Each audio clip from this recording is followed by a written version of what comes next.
Yeah, I mean, Villa are marginal favourites for this one, but Palace absolutely spanked them in February 4-1, which I think, sometimes the head-to-head not even worth looking at, but they also won 5-0 last year. They're unbeaten in the last 4 head-to-head games against Villa. But in a semi-final, I think a lot of the data and the stats is off the cards. It basically comes down to who wants it more. But I think the only way that Palace go through this is Ismail Assar. He got 3 goals and an assist in 2 starts against Villa this season.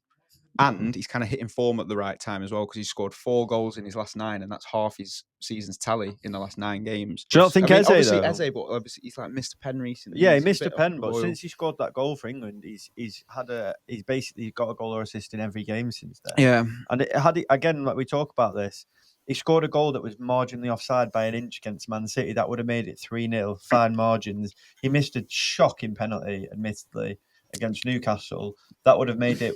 I think it would have been 2-2 if I'm not. But I wrong. do agree that it's fine margins in these games, and I think Palace, they are out of form if you look at the last 3 games. But if you look at the last 15 games, they've been on an absolute tear. And I think the Wembley effect is a massive, massive part of this. I think they'll be 100% fit and firing. And like we mentioned, Villa won't have that whole end 12th man effect that they've carried them through the season. But those fine margins, I think they cascade and they add up, and then they change a player's form. Like, he gets that goal for England, then he plays well, but then now in his last 10, he's got 2 goals, 0.5 shots on target a game.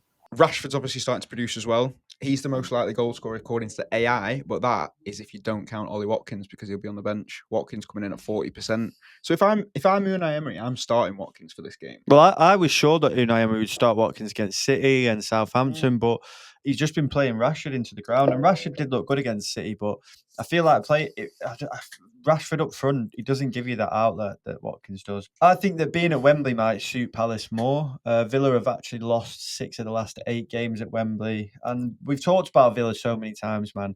They play unbelievable at Villa Park, but when you take them out of that environment, they're just not the same side.